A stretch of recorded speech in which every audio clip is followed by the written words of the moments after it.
Hello and welcome to the Robbies Podcast, your destination for in-depth discussion and analysis of the Premier League and the Champions League. I'm Robbie Mustoe, he's Robbie Earle, and here are today's topics. Manchester City maintaining a 6-point gap at top after dismantling Man United 4-1. A fortunate Liverpool coming away with all 3 points against West Ham. A tale of two halves at Turf Moor as Chelsea defeat Burnley 4-0. Arsenal moving to fourth place after holding on to a 3-2 victory at Watford. And we assess Leeds United's first match under Jesse Marsch. That's what we've got coming up in today's episode. All right, only one place to start, my friend. Manchester City 4, Manchester United 1. So much to get into. So much difference, really, with the first half to second half. First half was competitive. Second half was not competitive. I'll let you go first in trying to assess, maybe initially, the game, Rob, before we get into details of how it affects each football club. I think the first thing is I enjoyed the game. For the derby, I thought was reasonably open. Certainly in the first half, as you say, competitive. Both teams were looking to see how they were going to play. United set up with a slightly different system than we've seen before, with Bruno and Pogba in a team, but playing almost like false nines, with Elanga and Sancho either side and Fred and McTominay anchoring in front of a back four. So a little different than we'd seen with Ralph Rangnick, and there is some suggestions that it's being governed by players not being happy with some of the systems they've played before and whether this would work. And there's all kinds of things, stories coming out of United, some of which we'll touch on. But I enjoyed the game. I thought first half was competitive. I thought United had some good spells. City were becoming counter-attack style. City's left-hand side of the pitch was so productive. Grealish, with Foden drifting over there. Cancelo was always a threat for Manchester United. And then the second half, if the first half was good, I thought the second half was a gulf. I thought it just showed the difference in the two teams, the difference in the two setups, the quality of players, the understanding of what's required. And the other thing that underpins all that City does, and maybe we hit on this at times, and if we're repeating ourselves, I'm not going to apologise. Just the work that City do out of possession is incredible. Their running numbers and their ability to pin people in, win the ball back and control a game, to the point where I think after the third goal, they have 90% of the possession for the next 10 minutes, just kill Manchester United there and then with their passing and with their movements, and the Ole's were starting, and the fourth goal is a beauty from Mahrez, and summed up the difference in two great Manchester teams, one who are well placed to continue the success that they have, and another that, Rob, each game continues to add another layer of questioning and, I suppose, disappointment to a certain degree of when, where and when will this United team start to grow and start to look like a team that the fans want, really. Just one comment before we get into that, Rob, because we'll get into that, of course, in a second. But I just thought it was interesting. Pep's, there was an interview I read, I think it was on the Athletic website, and Pep was talking about philosophies, Rob, and how the German influence is really strong in the Premier League. A lot of it from Ralph Rangnick's kind of teachings, if you like, philosophies about the pressing and the counter-pressing. You've got Jurgen Klopp, of course, that's kind of on that track. Ralph Rangnick, of course, himself at Manchester United. Jesse Marsch coming in under the same kind of banner under Red Bulls. Ralph Hasenhüttl again in the Red Bull system. Yeah. And he talked about, I'm from Catalan. I'm different. I don't play the football to win the ball back and to go forward. And if we give the ball away, who cares? We'll get it back again. He said, we're different, and I'm different, and I want the ball. I want to possess the ball. I'm in no rush to go and attack straight away. Of course, he's great at winning the ball back, as you said there, but there's more to City's football. And the first half is kind of interesting, where the two styles are very obvious. United's counter-attacks were pretty threatening. They had a few opportunities to use that. But in the second half, the gulf, as you said, became huge. Pep's got to be delighted, probably from the first whistle to the last whistle, the way that the game went. At the end of it, I end up thinking, wow. And we all end up thinking, wow. And all the debate's going to start, and all the pundits and all the ex-players are going to get cracking again on Manchester United, structure, philosophy, ownership, managers, players, everything, because of a weak second-half performance, Rob, that looked like they'd given up. They had no ideas how to stop Manchester City. And, you know, from their point of view, Rob, Man United now, you know, you look at a manager interviewed afterwards that, again, it's kind of honest the way that he answers questions. And he's like, they're better than us. They're the best team in the world. We tried different things. We were competitive in the first half. I mean, and amidst that John Murtough, the director of football there, has been publicly saying they're getting closer to announce a permanent first-team manager. I'll start with there, Rob. How is that in any way going to help Ralf Rangnick trying to get the United players on board to be fully committed to his little stint as manager and to listen to what I say, knowing that there probably is going to be a change? There's obviously going to be a change in the manager position. Ralf Rangnick's influence is going to very quickly fade away to very little. Is that part of the reason we saw United give up in the second half? Possibly. I think it's a good point when we talk about the new manager, because right now, Rob, the group of players, to me, seem like they hold more power than the man in charge. And this man in charge has got till May, end of the season, Premier League, whatever happens, Champions League. And then whatever this consultancy role, we'll wait and see how that plays out, because that's going to be interesting as well. But he's got, 3-4 months to try and...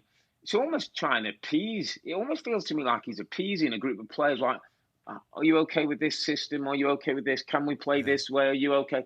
There's so much noise coming out of the football club, Rob. They're so far behind in that, you know, this talk of bringing someone. The sooner they can get somebody in the door who takes ownership of the dressing room, takes ownership of a group of players, starts moving this club in the right direction, the better. Because right now, Manchester United are all over the place. And I feel sorry for Ralf Rangnick, because he's an honest guy. You say he's got good respect in the game, has been a tutor and a mentor to many great coaches. But he's come in, Rob, and he's absolutely up against it. He's absolutely up against it. It doesn't look to me like he's got the backing of all the players. And some of that does come down to when you're running. Some of that does come down to if you believe in the guy who's in charge, you're gonna go charge him round. You're not gonna have the Earles. You're not gonna have some of that. Some of that stands out, and that stands out to relationship. And I tell you, that reflects worse on Manchester United as a football club and as a group of players than it does on Ralf Rangnick. Let's stop right there, Rob. Right, let's pin that down. Let's nip that in the bud about the manager at this club. Ole Gunnar Solskjaer, you know, popular with some, unpopular with others, unpopular with me. Okay, for what he did. Second last year, really, really good. Really poor this year. Ralf Rangnick comes in. Robbie's just said it. He's an experienced coach. He knows what he's doing. He's tried his very best to get them organised. It's not the manager, is it? Let's pin. It's not the manager right now. There's player power at Manchester United that never even existed. You couldn't even dare say that words when the great man was running that football club. Player power. It seems to me, Rob, that they're almost either bullying or what's the word? Kind of sulking around if it doesn't suit them in the system or they're not playing. Or if so, it would seem that some players either aren't available or aren't ready to play. Listen, we've heard all kinds of innuendo and supposedly players who weren't fit, who weren't this, who didn't want to play or weren't in the right place. I mean, we've never heard some of these things before with other managers. In the game, you never kind of heard this, you weren't right to play, or the managers come out and say you weren't right to play. Now, whether the player's right, the manager's right, even that coming out your football club tells me that something's wrong. Can we, in terms of trying to figure out where this went wrong a while ago, are we back on the recruitment side of things, Rob? I'm just going to run through... The player recruitment is a massive thing. I mean, interim manager, Rob, right there. Interim manager is a problem. With the dressing room like you've got is a problem, because interim means, for want of a better word, like part-time. He's a short stop. Yeah. Again, that was a club decision to bring in, you know, an experienced guy as an interim before they appoint the real one. But just in terms of the players, Rob, and go back to the recruitment of this club for many years now, I've just got a few jotted down here. Jadon Sancho, $100 million. Rafael Varane, $59 million. Paul Pogba, $116 million. Harry Maguire, $97 million. I mean, I haven't gone further back. They've spent so much money. Wan-Bissaka, $50 million. Right. $50 million. Yeah. So is that the route, or do we go further back? Individual Higher up? players who are not bought to play to a system. Individual talent is why when Manchester United win games, individual talent wins them the game. Not built to play, not built for a system of play. Manchester City today had a system of play that fitted the group of players that dominated the football. Manchester United have good individuals who, if they have moments, can win games. There's no long-term thinking about a system of play and getting the right players. And the right players might not be some of those star names. N'Golo Kante came from France, was the best defensive midfield player in the country, if not in Europe, one of the best in Europe, because he fit a system. Manchester United don't do that. If we go a little higher, Rob, and I'm talking about route here, route and branch, a real quick kind of overview of the situation. I know where I think it ends up. It does end up with the owners. Ownership group. It just does. If you've got owners that care about winning and care about getting things in your sporting club run in the correct way with top in class people in different spots, from CEOs to directors of football to managers to recruitment professionals, doesn't it? If you're the owner, okay, or maybe it's a really bad example right now, but somebody that's won a lot is Roman Abramovich, of course, right now. An example of an owner that wants to win and gets involved in, why aren't we winning? Who should we have in charge? What department should we get going? If the owner doesn't demand quality and accountability from important positions in the football club, Rob, isn't that really the root of all the struggles of Manchester United trying to find a way? Just get on a path. Just get on a path that looks like it's going in the right direction. Liverpool were kind of drifting for many, many years. They got Liverpool's a good example. John Henry in the group, Rob. Yeah. Because they were almost where United are now, aren't they? Way away from titles. Yeah. I've had some great individuals, but we're never quite the team. We're never quite getting there. It's a much better example. You're right. And it's a good example of go and first of all find the right guy. When you find the right guy, support him. Virgil van Dijk at the time, Rob, people were going crazy at the feet. Alisson, which were key pieces in thing. The next steps of recruitment, the development of the football club. Then you build a culture, Rob. Then you start a winning mentality. Then you start to see what we've seen of Liverpool. And yes, Liverpool at the moment's been a 5 or 6 year run. But you can see if Jurgen Klopp decides to bed down in there and put things together, this could be a 10-year thing for Liverpool. And United have got to the position, Rob. This is where we are right now with Man United, where they're delighted if they could finish fourth. They're delighted to finish fourth. When United were the team where it'd been a huge, huge disappointment to finish fourth. And that's what this ownership group have allowed. Standards have dropped all over this football club. Yeah. I think on and off the pitch. Yeah. On and off the pitch, Rob. Yeah. I mean, I feel for Man United fans trying to find a way to get back to the level of performance and success that the noisy neighbours are having in Manchester City, Rob. And I know they've spent a ton of money themselves and they've had to fight off financial fair play accusations at least twice, above our pay grade to know what really went on there and what rules were broken or not. They've spent a ton of money, granted. But they've got their ship in order in terms of the Soriano and Bergerstein, the director of football. And of course, they've got Pep in now as well. And today was, I thought, a culmination of all that, Rob, and with all that planning. It's not just your money, Rob. It's what you buy. Because you've talked, there's been over $1 billion at Manchester United, and in big-time players, as you say, Donny van de Beek. Let's just talk about one example. Yeah. Not even in the football club anymore. Yeah. Over 50-odd million. Yeah, both clubs have spent a ton of money. Both clubs have spent a ton of money. One club it's got a structure to do well with that money, and one club hasn't. Just before we move on, Rob, and we've said about it a million times, and I feel some ways that we shortchange Man City fans, Rob, because we know what they're going to do. We so not surprised when they dominate, they dismantle, they find ways. I talked today in a half-time, Rob, about the keys to it. And the key for me was Phil Foden's ability. I mean, we have a tactical camera. I mean, he's so annoying because he just comes away from the central defenders. He just connects it together. They get out. He sweeps it to the left-hand side where they have overloaded numbers. They dominate that side of the field. I mean, it is pretty remarkable how consistent this Man City team is. It's brilliant. I mean, the left-hand side, Rob, was just like, I think Riyad Mahrez said for half an hour, I never touched the ball. It was down the left, but they were causing all kinds of problems. The football intelligence, I go back to Phil Foden and the tutelage under Pep, is top class. Yeah. This guy's ability, not just with the ball. Somebody on Twitter wrote, Phil Foden's giving a masterclass here with the false nine, and some guy, well, he's only doing what he should do. And I'm like, no, you don't.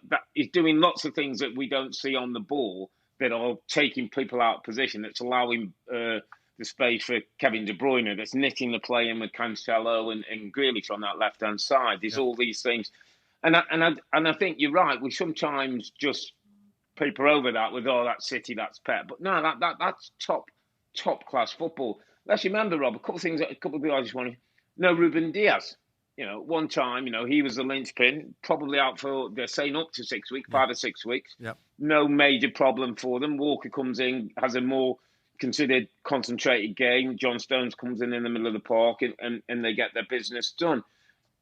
Kevin De Bruyne, Rob, just back to something like his best form, captain of the football club. There's a couple of times I saw Kevin De Bruyne, and it was an interesting kind of contrast to when United lose the ball or something. At the moment, you don't see that, and it was Gary Neville who thing there. He said you don't see that hunger and disappointment from other players. It's just accepted, and then they get on. Kevin De Bruyne a couple of times, Man City have got this lovely methodology and way of playing, and somebody plays a bad pass, and it's almost like Kevin De Bruyne doesn't say anything. There's a look on his face, and we've all played with those players. The look on the face is worse than anything they can say, because he just kind of shaked his head as if to say, come on, you've got to be better. We're better than that. And that's where City are, Rob. Their standards amongst themselves, week in, week out, winning titles, winning cups, winning matches on a regular basis. They continue every week to keep that standard. And that's really so hard to do. Yeah, and just finishing up, Rob, we're going to go talk about Liverpool next. Man City, back on track.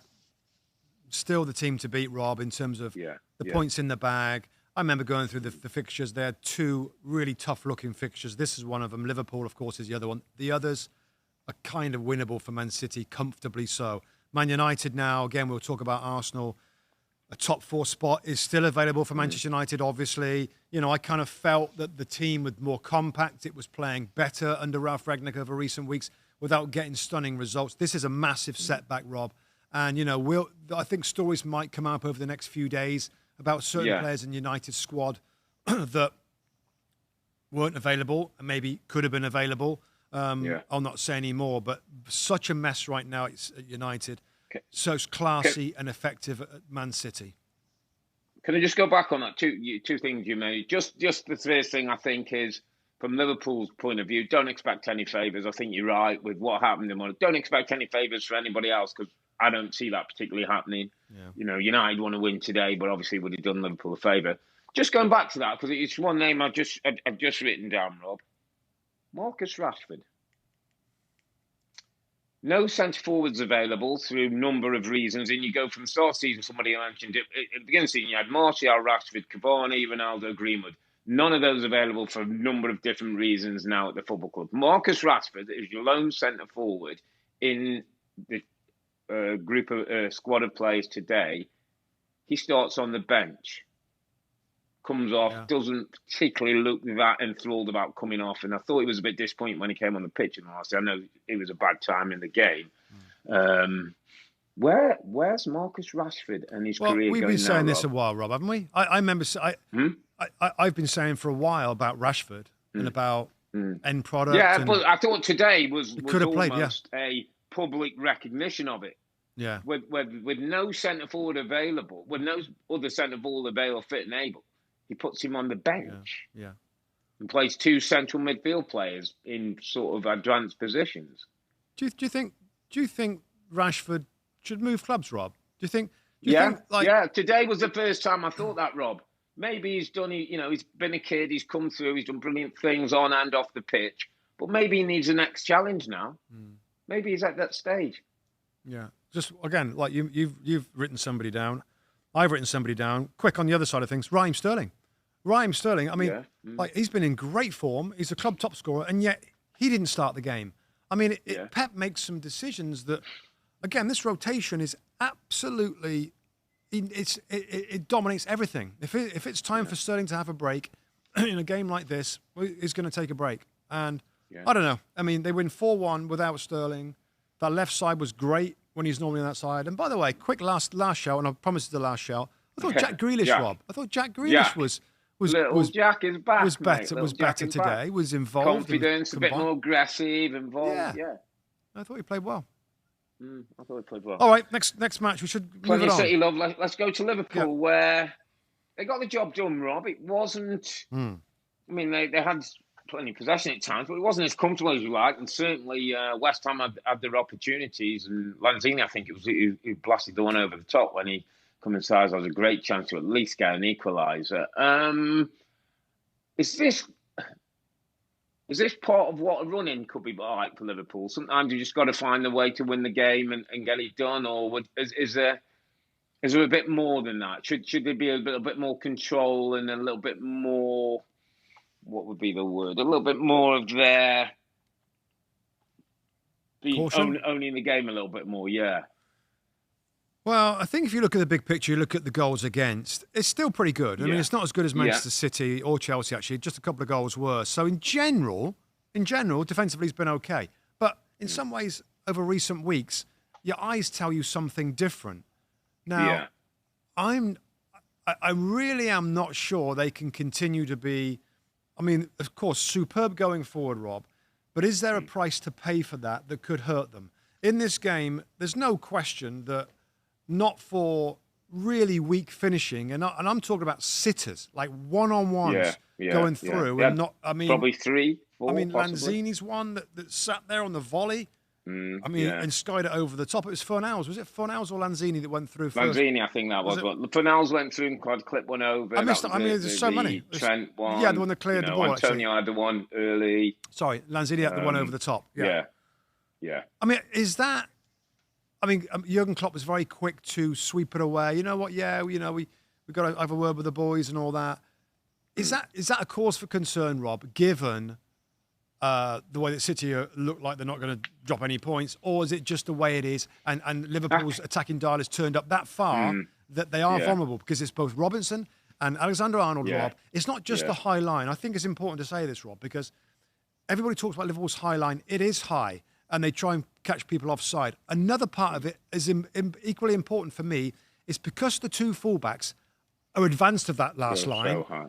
So there's that side of it. There's a width element as well where there's so much space for other forwards to run into. If it's a back 4 there in place and they're high, there's 4 players to react. There's 4 players to turn around and cover. But when there's only 2, it's harder because there's 2, and it's harder because there's a ton of space because 2 players trying to trek the whole width. So I think it's twofold. High line, and if there's no pressure on the ball, then opponents can nick the ball over the top. And it's only 2 players there, most often. I mean, Trent got back a couple of times and made some clearances. Yeah, he did make. But it's just Robbo did once the back, available space across the field. It's last-ditch defending, isn't it? It's of just 2 defending. Often. Yeah. Yeah, and if it's better finishing, you're in trouble. Right. You're right, but I think Liverpool. I think Klopp feels almost like they're almost going to have to go this way. We often, didn't we, last year often saw like it was a Hendo if he was playing or Milner or somebody drop into that fullback position when they were going as often a bit of a cover. We haven't quite seen that as much this time, and it has been. And the funny thing is, like, you're watching Trent and you're thinking, going forward, he is still such a threat and such an important part of the attacking play that you don't really want to stop him doing too much of that, because that's part of almost how you're getting a lot of your goals. But likewise on the other side, and as I was watching it, Rob, and I saw I think it was Fornals made a couple of runs and that, and I was watching the game, and you always kind of thinking, I was just thinking, back in the day, that would have been perfect for me.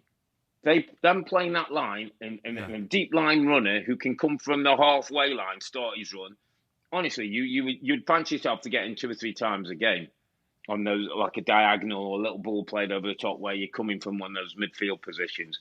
But listen, they've got a goalkeeper who I think they believe is on point to being on the edge of his box and dealing with things. Sometimes we've seen him make 1 or 2 mistakes coming out, but that's the way they're going to play. I just don't think he'll go back to sort of reeling it all back and stopping those fullbacks, because it's a big part of what they play. And I think he'll always believe, as ever with their goals, he's 71 goals already this season. Yeah. They're going to outscore people if it gets to a shootout. So I saw an interview, Rob, with one of the players. I think it was Henderson or James Milner. Or was it Trent Alexander-Arnold, talking about this situation of counter-attacks. And it's basically pointed out that, the 2 centre-backs and Fabinho, this triangle in the centre, that is trusted the majority of time to snuff out. So maybe Fabinho's got to be the guy, Rob, that drops into a wider spot when he can. And that, they feel, is enough kind of protection against the counter.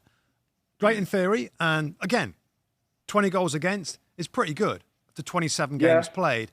But I remember the League Cup final, Rob, against Chelsea. Chelsea had so many chances with Mount and everybody else going through. Pulisic, At the moment, they're getting away with it. They win the League Cup. They win this game against West Ham United. We're just putting it out there right now that in subsequent weeks, it might bite them on the butt. But let's see. Maybe they can score 2, 3, 4, 5 goals where it doesn't matter. But it's something that we've got to address right now and it's got to talk about. But they did get the job done, found a way to win 1-0, and they remain obviously very close to Man City. And you've got to think, Rob, that they are going to find ways to win the majority of the games, and we might get one of these races. Was it 2018 and 19, I think it is, where I think City won 98, Liverpool had 97. Incredible form, both of them towards the end. I mean, I hope we get something like that. Sorry, I just looked at Liverpool's next 4 fixtures, actually, Premier League. It's Brighton away, Arsenal away, Watford at home, Man City on that night. They got a harder run in. They just have. So if they're going to do it, they've got to do it the hard way. Yeah, but fun to watch. Just quickly, Luis Diaz again, Rob, I just think continues to show his worth, have the confidence of his manager and his teammates, continues to play. Normally, Klopp likes to rest or bring new players in and bed them in. I just think he's been an absolute find for them in a time when, they've had a few injuries up front. He's just fitted in, whether it's on the left-hand side or central. Another good, I thought, really good performance from him. Yeah. Ibrahim Kanute, Rob, I'm starting to like. Playing in games. I know, listen, he's still young, 22 years of age, still got things to learn. But I think next to Van Dijk and in this system, he's going to have to learn the way they play. He's a good athlete. He's strong. He looks like he's getting a little bit more self-belief in his game. And I thought he's another who listen, he isn't going to take anyone's place. I don't think the Matip's in that right now. But I think you're building into the next year or two a real top-class centre-back who can be ready playing big games. Yeah, I think he's definitely one for the future, Rob.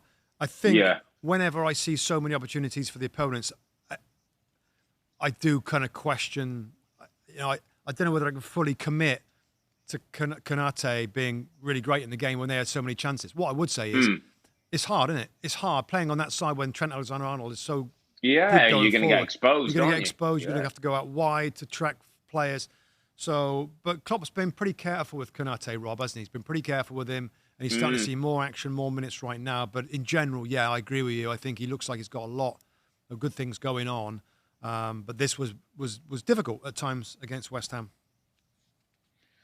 Okay, my friend, let's move it on to Watford and Arsenal at Vicarage Road. There's an Arsenal team that are in pretty good shape. Going to Vicarage Road looking for the 3 points that would grab them 4th spot ahead of the derby.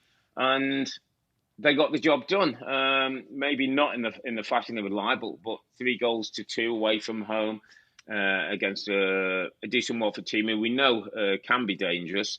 And Mikel Arteta's team, Rob, for me, even just before I pass on, you know the biggest thing I can say about Arteta and his team right now? I'm enjoying watching them.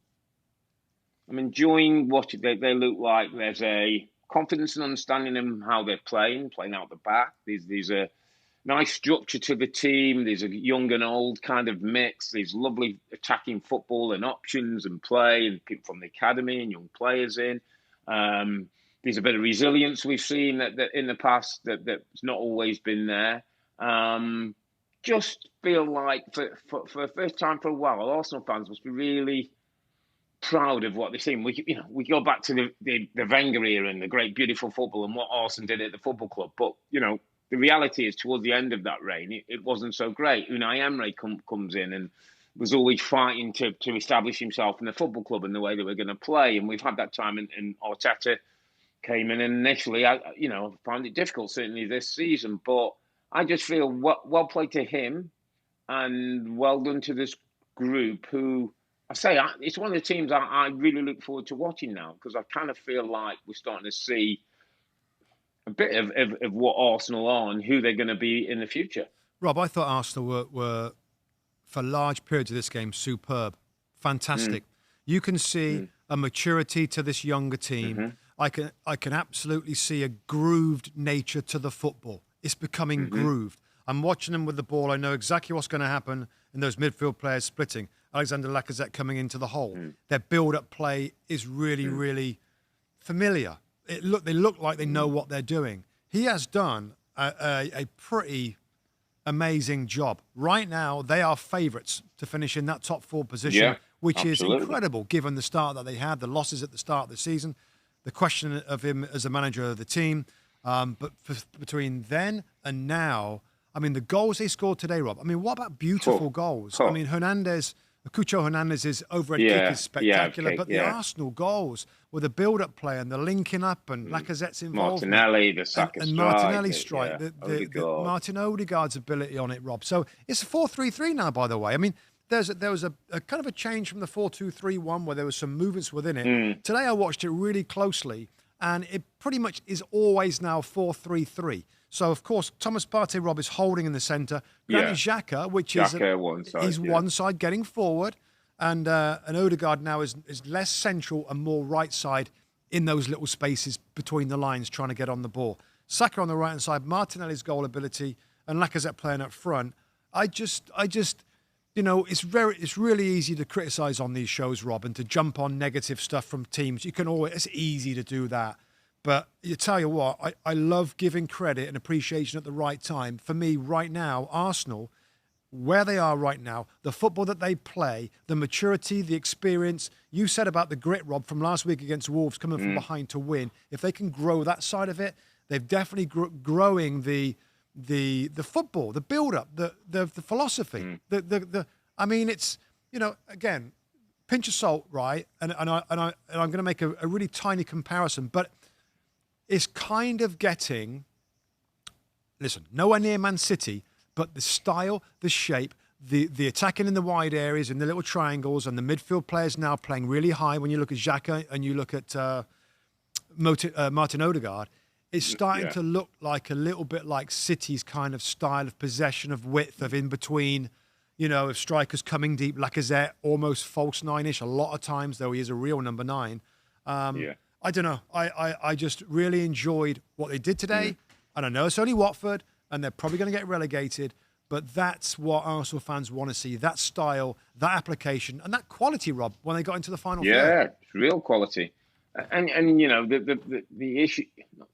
challenges that Arteta has is that, will always be looked at compared to the Arsene Wenger time and that bit of football. Now we're talking about, is it like a mini Pep kind of thing? And he's trying, and Mikel Arteta has had to groove this football club and this team and this players and these individuals in a style that works for them and do it right. And you're getting, if you look at Ramsdale, the goalkeeper has been a success. The 2 centre-backs are growing into a decent partnership. Tommy Asu, we like it right, but Cedric's come in and done okay. His Granite Jack is starting to at last realise that he can't be as rash as he can. He has an important role in those midfield positions. The Odegaard, the Saka, the Martinelli look really, really exciting, Rob. And I want to Smith point Rowe to You've got Smith Rowe coming as well, by the way. Sorry, you got Emil Smith Rowe to come back in as well when he's available to go again. Yeah, but I want to point to a player who probably doesn't get any headlines in what's happening now, Rob, and it's Alexander Lacazette.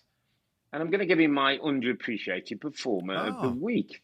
In as much as it was all about Oba and the bromance and those two playing together and whether they could play in the same team. And then Oba goes, he has the fallout. We know he's at Barcelona, still scoring goals. But then it all kind of starts to fall on Lacazette, who is this most central player, is often now coming deep and building being involved in the build-up play. That probably, Rob, at times is meaning he's not always in the right positions in the box to be getting goals. He's got 3 goals. He's got 7 assists, got a couple of assists weekend. And I just think his role and his attitude and his application with this young group, especially the 3 players who are playing from midfield and coming and joining him.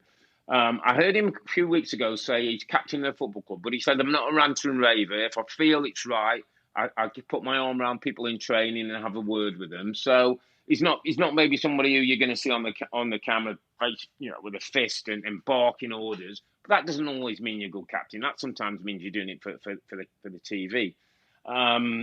Obviously, his contract's up, and there's talk of whether he'll stay, whether he's the right man to not go and get somebody else. But I just think he's played a bigger role than people have given credit for, Rob, in this sort of regeneration of Arsenal, of the new style of play, and continues to give his all. And today, once or twice, I saw in his face disappointment that he wasn't on the end of things because he was on the build-up, and once or twice it looked like it might have gone to him and people were shooting or taking somebody on. And he almost sucked it up and went, nah, okay, and got on with the game. And I just thought he turned into a good egg in this period of the season when Arsenal have needed somebody up front. As I say, not maybe got the goals, but certainly I think in performance and attitude and an example to those young players, he's been big for them recently. I mean, he's worth keeping, Rob, isn't he? Even if they try and bring in somebody else that might end up being the number one striker there, as long as he's... You can't have too many, can you? Yeah, as long as he's okay with playing a supporting role, I think it'd be a good shout just to keep him. Depends, of course, what money he wants and what role he wants. But I think it's a good shout. Lacazette, I mean, the numbers, at some point, Rob, if Arsenal go on a run where they don't score many goals, maybe they people are going to question it. People will question the centre forward. And I've done it before, and I still think to go to any kind of next level, they need to try and find a younger striker that's going to get a few more goals. But I appreciate him as well. Thought he had a good game today. He held the ball up, his little flick back for Saka's goal. Good stuff. So, well done, Alexander Lacazette. And well done, Arsenal. Well done, Arsenal, for finding a way this season to really pull back to some entertaining, successful, winning football. Very good. Yeah. Well done, Mikel Arteta. Yeah. Let's take it to Turf Moor, shall we? It's a Burnley team that were bubbling along quite nicely, looking for results and looking like they're going to get out of the bottom 3 against a Chelsea team who I think Burnley would always feel that they can out-physical, make it more of a Burnley type of game, which maybe was true of the first half, but second half, 4 goals for Chelsea. James, Havertz and Pulisic getting the goals. In the end, a poor result for Burnley that keeps them in the bottom 3 and looking up to the other teams. But a good end to a week that's had Chelsea in the spotlight, not always for the right reasons, Rob. And Thomas Tuchel's had his work cut out, just trying to concentrate on football and getting the points. So I thought this was a really good win, important win for Chelsea. And well done, Thomas Tuchel, because this must have been a very, very difficult week for the Chelsea manager. Yeah, and for the most part, Thomas Tuchel, I think it's widely accepted that he's handled the questions pretty well. Difficult questions about the owner of the football club that's done, so well in some ways in the way the club have won so much money, of course, under scrutiny now for a whole different set of reasons. Not easy to coach in that capacity. No. Reece James, Rob, he's not going to win underappreciated because everybody knows how great he is. To have him back on that right side and the goal that he scored, I mean, there aren't many right backs around anywhere really that can score a goal like that with the quality, with the skill, with the balance, with the shooting ability. He gets assist as well for a goal for Havertz's goal. I thought he was standout. Second half was standout. Yeah. Standout in terms of quality. Now again, you do go back to Kai Havertz, and I remember on our podcast, Rob, maybe about 3 weeks ago. About a month ago, you were saying, I let him have numbers, it a little bit. I'm like, come on now, like it's time now to really step up and show us. And to be fair, with Lukaku's kind of dropped to the bench, he's stepping up. And this is another game, Rob, where Chelsea play and they look more threatening in the attacking third, whether it's movement, whether it's finishing. Pulisic's, getting a run now in his best position. One of those little outside forwards just behind Kai Havertz. I think they enjoy playing with each other. So well done, Kai Havertz. This is what the Chelsea fans want to see, probably expected to see. It's a big fee for him to come into the football club and getting goals, being involved, making runs, being busy, being skillful, being determined. That's what the fans want to see. And maybe now is the time, Rob. Lukaku, goal goes in, the camera director cuts to Lukaku. Yeah, to Lukaku. I don't know where he's going to go after this little run. Maybe he's going to come back in the team, Rob, in the next 2 or 3 weeks and find some form and score some goals. But the awkward statement is they kind of look better, their attacking play, without the big man. What do you think? Yeah, and it's going to be one of those where, at the moment, I don't think there's a rush to get him back in the team, because if the team's functioning and scoring without him, then he has to sit and wait. Now, when he does get, if and when that opportunity comes in, you think with the amount of football Chelsea still have left, there's a role for him to play and there's going to be opportunities. But it kind of almost starts putting the pressure on him rather than the manager and the team. He's got to come into the team, Rob, and deliver. He's got to come in and score the goals that potentially we know he can and lead the line in the way he can. Now, this might be the motivation that he needs to kickstart again. He started the season well, had a couple of injuries, had the famous now Italian interview, and everything's sort of gone to pot since then. It's whether he can get himself back on focus, get himself back lean, fit, train as hard as he can, wait for his opportunity. And then basically, Rob, if he gets back in the team, he's got to score goals. It's the only thing that's going to keep him in the first 11. Let's swing it. Let's swing it back to a big story this weekend, Rob, in terms of relegation. Now, in Sean Dyche, you trust. The Ginger Mourinho. Do you still, they of course had those great results where they start to find their form and Weghorst up front starts to look the part. When you look at the table, and we're going to get onto Leeds United next, by the way, they are absolutely still in banging trouble, Robbie Earle. They're banging trouble. When you think of Leeds, we'll get onto them next. Everton, of course, they're going to play tomorrow. Of course, this is before the Everton game against Spurs. Burnley, you still trust that? I know what you're going to say. Sean Dyche is going to find a way out of it. He's got a job on. It's not easy to get out of this. Yeah, but that's why you trust in the great Ginger Man. He, listen, Rob, it ain't going to be easy, and their problems probably more about scoring goals than thinking this. Not often they concede for. It was a bad day at the office. I still think, Rob, the reason I in Sean we trust and go down that route is he's been there. He ain't going to panic. If Leeds and Everton get caught in it, Everton play Spurs tomorrow, big game. If they get caught in it, Frank's come out. We've had conversations. Frank's tried to put to one side, or I don't know anything about relegations, and people saying it'd be an issue. Burnley know everything about relegation and the threat of it and what it means and what you have to do. And I think can more than other teams can put a 4-0 defeat to a side and get back to what's important for next week. And I've got the training routines. I've got the mental discipline. I've got a manager who's going to be true to what he says and how he does things.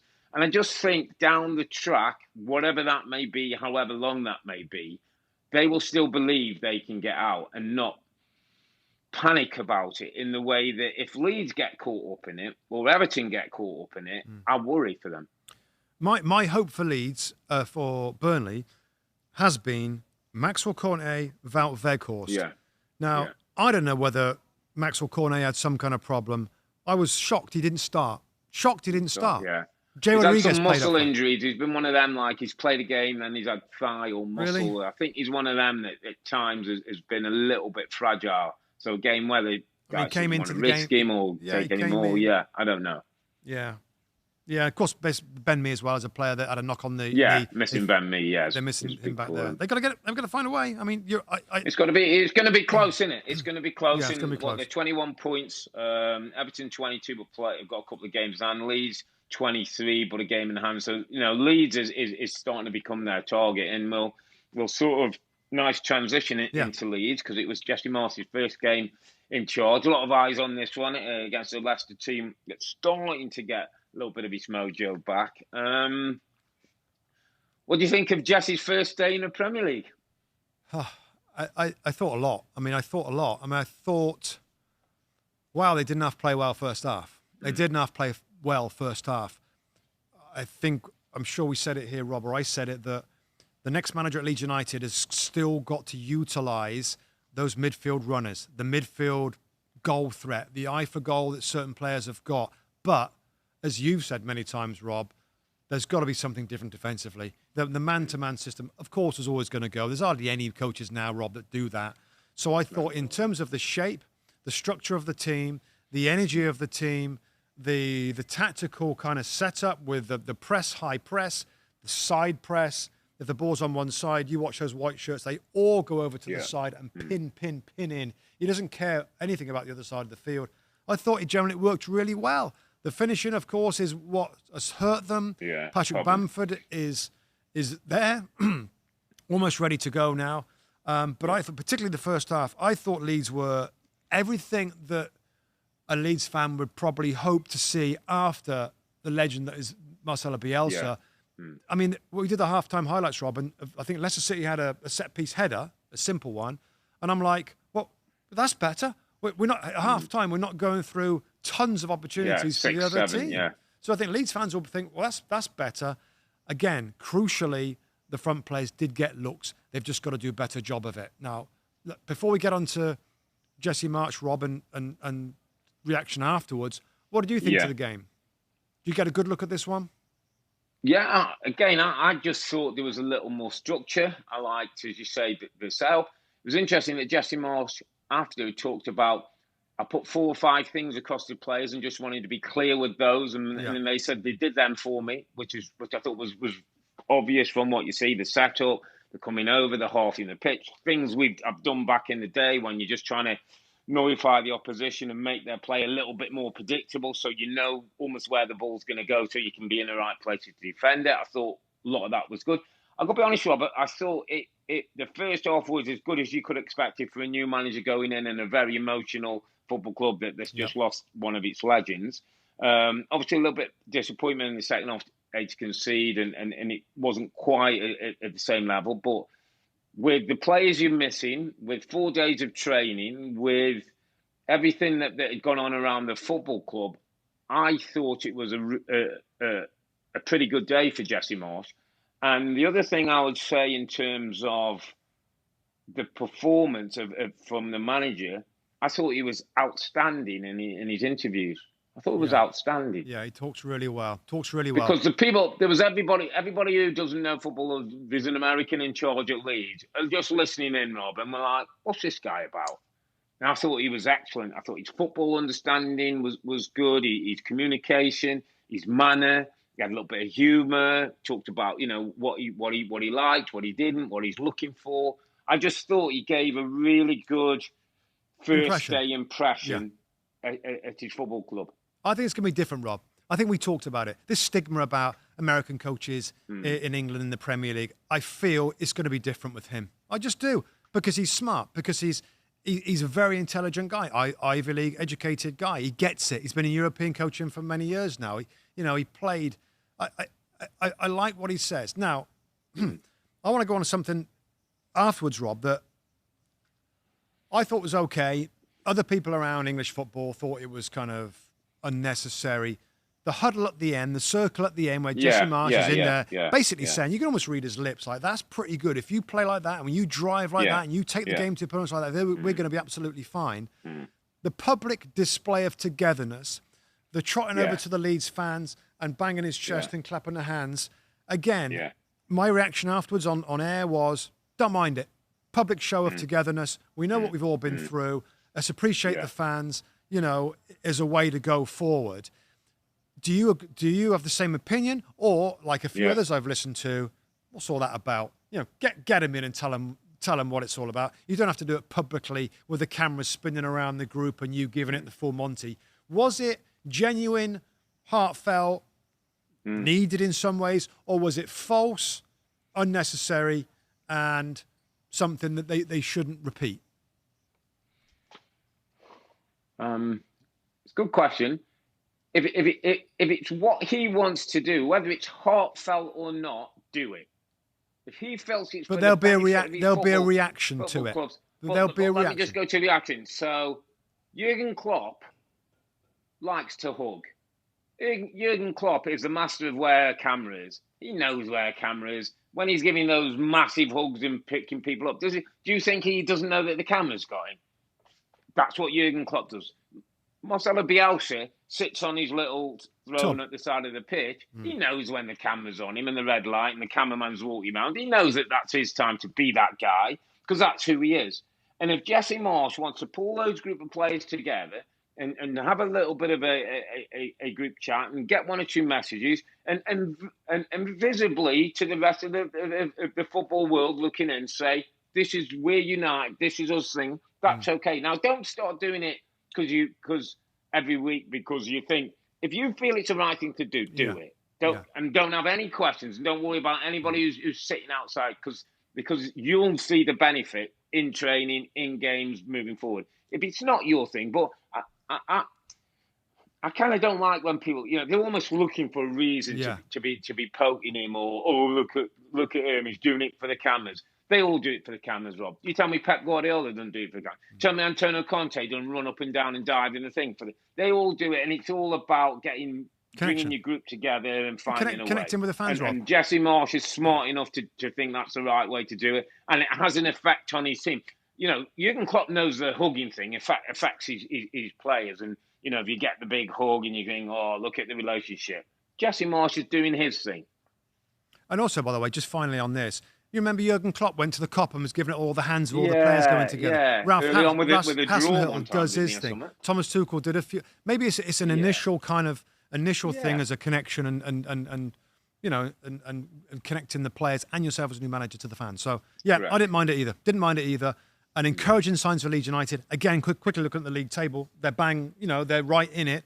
But the feeling would be, what have they got next? They've got Villa at home, Rob, and Norwich at home. There you go then. Go and win. Go and get at least 4 points from those games. 4 points, and then give yourself some space off. But no, good first impressions. Good kind of attacking the game in the right approach with the right mix of attack and defence. I thought it was pretty good. Yeah. All right. Good day for decent day for Jesse Marsch, didn't get the points. Big day for Newcastle United, my friend, and Eddie Howe, who I think I heard you on air, and I kind of echoed your sentiments, are pretty much out of it. Eddie Howe has done his business, and 28 points are pretty much out of it, my friend. I spent a couple of minutes actually on air, Rob, appreciating the job that my underappreciated performer this week has done. Eddie Howe. Edward Howe. What have they got? Where is it? 12 games. Points. 12 games left. And they're almost there. 28 points, 7 points from the relegation zone. Probably, yeah. They're in the early December. They were the bottom of the league table, 6 points away from safety. Unspectacular signings in Chris Wood. Trippier's done very, very well. Matt Target.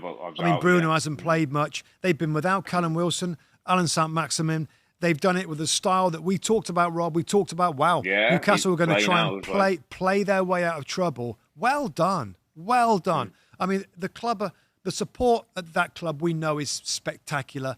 And I always was confident that with January, with some momentum, this is a team that can go on a win of games. They've won 5 in the last 6 in the Premier League, Rob, which puts them to a position now where they're looking quite a long way back for a relegation zone. Eddie Howe was a popular choice. I don't think he convinced everybody it was the right appointment for Newcastle United. But what a good job with the style, with what he had, with reinventing Joe Ellington, with getting Joe Willock scoring goals again.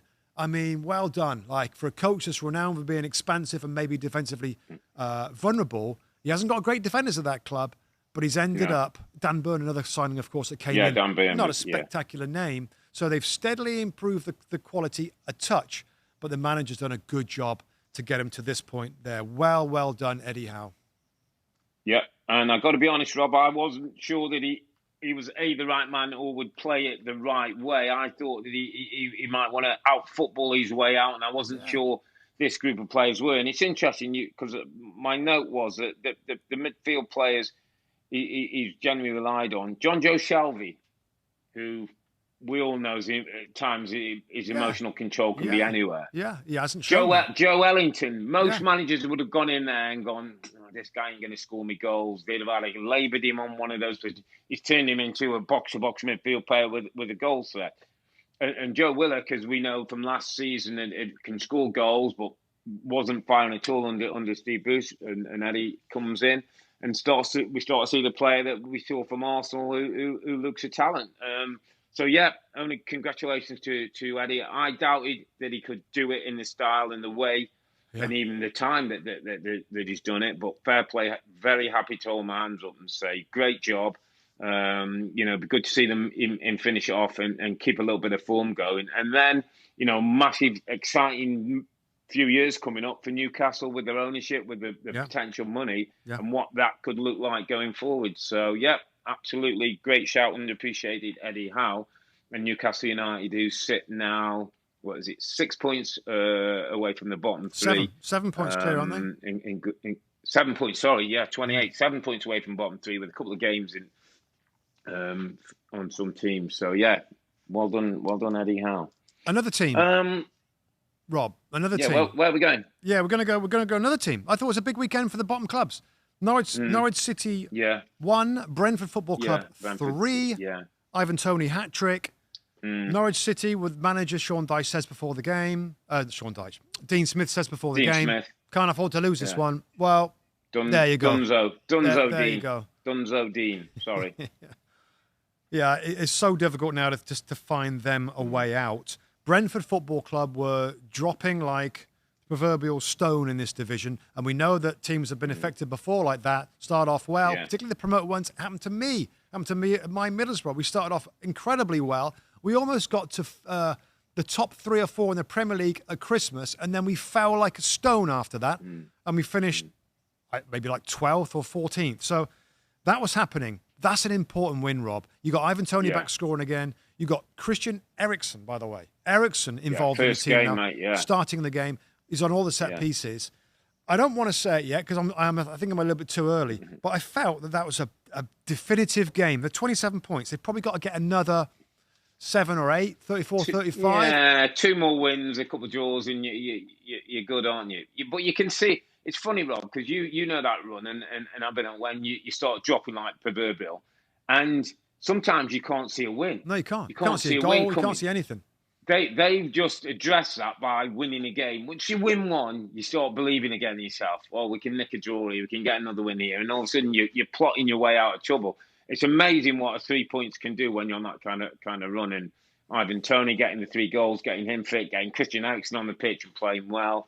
Was a massive bonus for Thomas Frank. And it was one of those days where you kind of feel that result might just be enough to kickstart them to keep them in the league. And let's just remind everybody, Rob, Premier League Week 29 fixtures, next Saturday, 10 a.m. Eastern Time, on USA, Brentford at home versus Burnley. I mean, talk about big. It's all on. And talk about momentum. You just talked about Brentford at home. Brentford could get 30 points, couldn't they? Could win it, take themselves 30 points, almost dump Burnley right in it. That's a massive game. That is an absolute massive game that next weekend. All right, my friend. A couple of games left. Aston Villa, fine in form. 4-0 against Southampton Football Club. Southampton been really good. Back-to-back results. Yeah. Philippe Coutinho turned on the style. In form. Danny Ings getting a goal. Ollie Watkins scoring goals. Stevie G obviously very happy to get a Southampton team who've been in good nick recently. Ralph Hasenhüttl's team. So great win for Stevie G. Crystal Palace, Rob, and Patrick Yeah. Vieira. Talked about him and good things that are going on at that football club. Continue to look forward. The Palace fans, I've got a few friends who are Palace fans who are just kind of loving life at the moment, mate. So they should feel there's a real future with Patrick, the way they're going, the makeup of the team. Young Guy at the back, I think he's captain at the moment. Conor Gallagher, Michael Elise, Wolf Zaha's got himself back going and fired up. Matata's scoring goals. A lot of good things happening at Palace. Cyril Mitchell, the left back. He's another one, little underappreciated, mate. Yeah, good little player. Yeah. Mitchell. Yeah. Something to watch out for. And we didn't tease this, Rob, at the start of the show, right? And of course, this will get old pretty quickly. For those who are catching up with this podcast after Monday, they'll see the result, of course, from Spurs-Everton. But why not? Let's have a little comment on what we might see tomorrow on Monday. Again, we're recording this podcast on the Sunday. Spurs host Everton. Oh. And I want to talk about it real quick, Rob, because, I mean, Everton, alarm bells, 1 point from the relegation zone. We don't know really what you're going to get from these two teams. Couple of games in hand, haven't they, on most teams? Couple of 3 games. So, What do you want to see from Everton in this game? Real quick. What do you want to see from Everton in this game? What do you need to see from Frank's team? I want to see a team who are brave enough to get on the ball, who can be well set up when Spurs will look to probably counter-attack and break quickly. And I want to see an Everton team that I think we saw, was it the Leeds game at home and they won and we said, 3-0, that's what Everton should be about. Yeah, that's who Everton are. That. Right there, Robert. That's what I want. That take me back to there. Whatever the result, take me back to there and I'm okay. All right, I'm going to chuck a result in, Rob. I want a quick result from you. I'm going to say Spurs and Everton is a home win. Spurs win it narrowly. What are you saying? Yeah, I'm going to 2-1 Spurs win. Wow. I'm not sure defensively Everton are quite up to it at the moment. Okay, mate. Well, that put Everton bang in trouble even more. Yeah, and would make things tricky at the table. Listen, there's stuff going on both ends of the table, my friend. At the top, Liverpool scraped past their hammers, winning 1-0. City hammered United 4-1 in the derby. At the other end, Newcastle win again. Got some daylight between them and the bottom 3. And Chelsea put 4 second-half goals against Burnley to burst their bubble. We'll be back on Thursday. That's March the 10th. We'll recap some Champions League games this week when Liverpool face Intercity play Sporting. And these midweek Premier League games in Robbie's already talked about it. Spurs v Everton tomorrow. We'll look back on that game and Jesse Marsch's first game as Leeds manager at home when they host Aston Villa. But for now, I'm Earle. He's Mustoe together with the two Robbies. Thanks for watching and listening. Be safe. Stay healthy. It's a good night from me. And it's a good night from him. Good night. Good night.